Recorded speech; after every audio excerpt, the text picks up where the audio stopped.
Hello, my dear students. Welcome to the class of 12th English Medium. The subject is Statistics for the Part 2, Chapter 1, that is Probability, brought to you by Vitan Sir.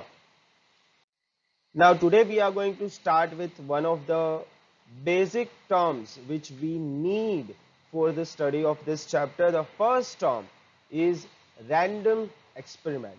Now, the definition is a bit long, but it is very interesting.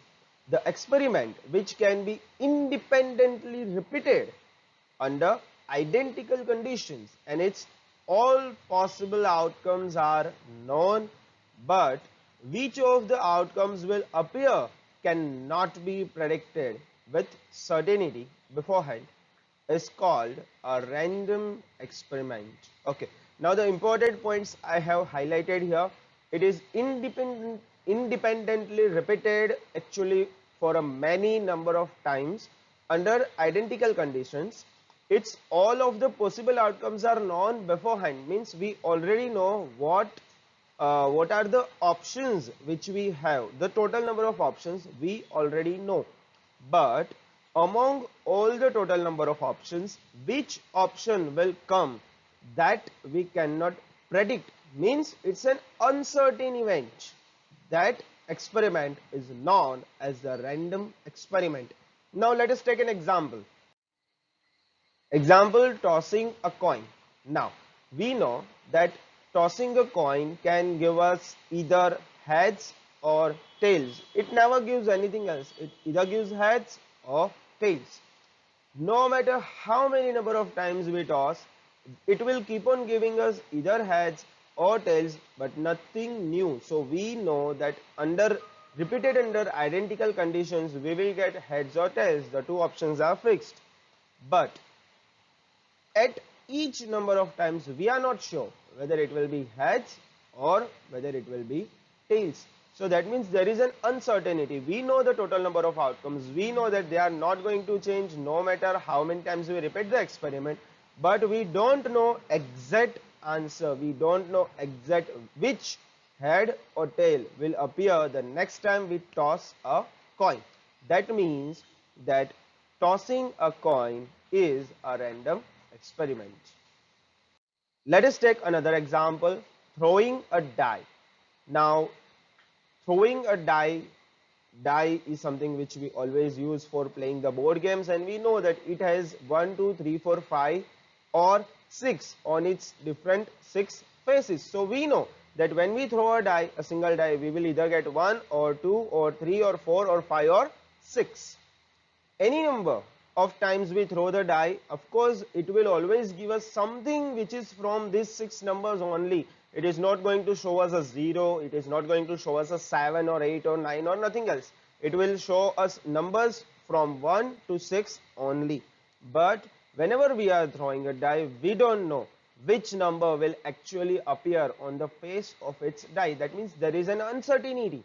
We don't know, and therefore a die, that is throwing a die, is considered a random experiment. It can be repeated, all its outcomes are known, but a perfect outcome is not known.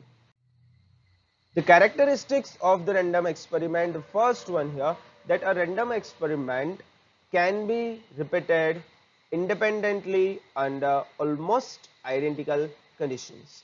So basically these are just the three different parts of the definition itself. The first part, can be repeated independently under identical conditions. Number two, all the possible outcomes are already known, but which particular outcome will appear, that cannot be known before conducting the experiment.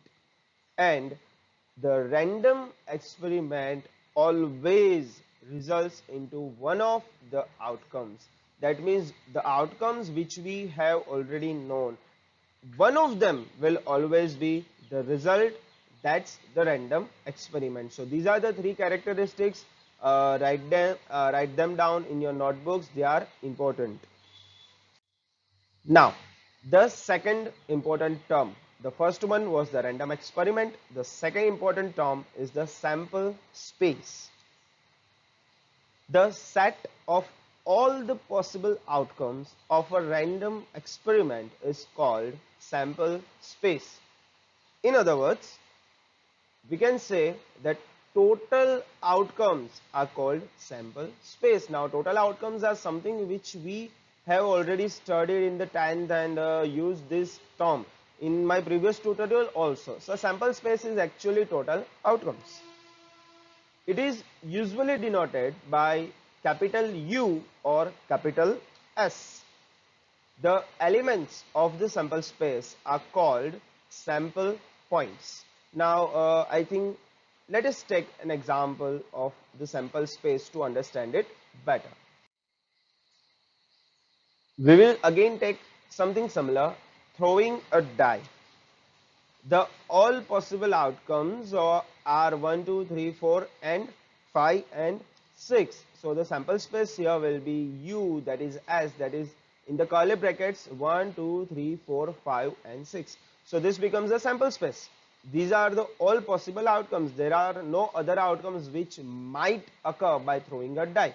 Okay, so 1, 2, 3, 4, 5, 6 are the only outcomes which will happen. If we take an example of tossing a coin, then the possible outcomes are either heads or tails. So when we write a sample space, we will write heads comma tails, that is H and T. There are no other possible outcomes. Only possible outcomes are heads and tails. Now there are two types of a sample space. First one is the finite sample space. The total number of possible outcomes of a sample space are finite, and we can take an example of coin and die, because coin only gives us heads and tails, it's finite. A die only gives us 1, 2, 3, 4, 5, 6, it's a finite sample space. Second is infinite sample space. The total number of possible outcomes of a sample space are infinite in this type. We can take an example of a set of real numbers. Set of real numbers are infinite. They could be positive, that could be negative, they could be zero, they could be in fractions.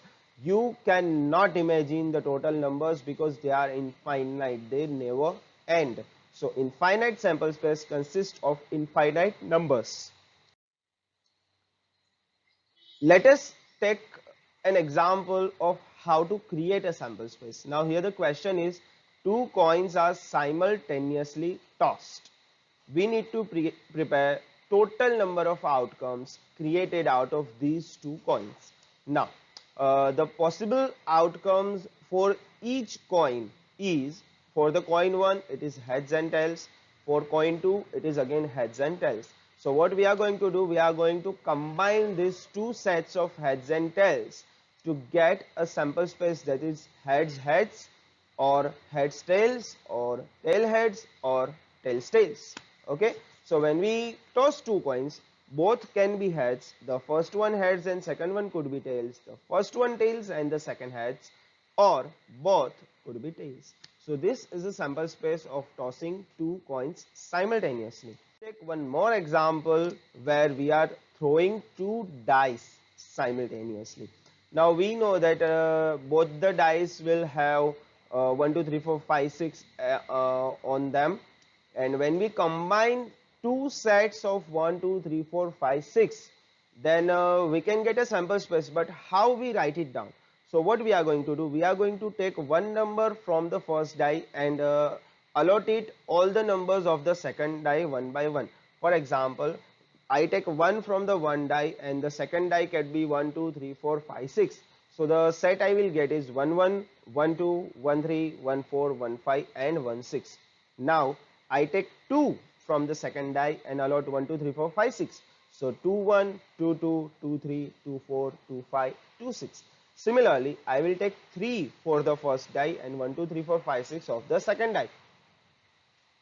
Then I will take 4, 4, 1, 4, 2, 4, 3, 4, 4, 4, 5, 4, 6. Then I will take 5, 5, 1, 5, 2, 5, 3, 5, 4, 5, 5 and 5, 6. And last I will take 6. So 6, 1, 6, 2, 6, 3, 6, 4, 6, 5 and 6, 6. And with that my sample space ends. So whenever we are making a sample space, we have to use our imagination so to include everything which is possible. Everything which is possible. As you can see here, the total number of outcomes right now are 36. Now in the next tutorial, I will be discussing many events in which we can categorize this sample space and random experiment. It will be a bit interesting. We will be also drawing the Venn diagrams. Till then, stay tuned, stay home and stay safe. Catch you next time.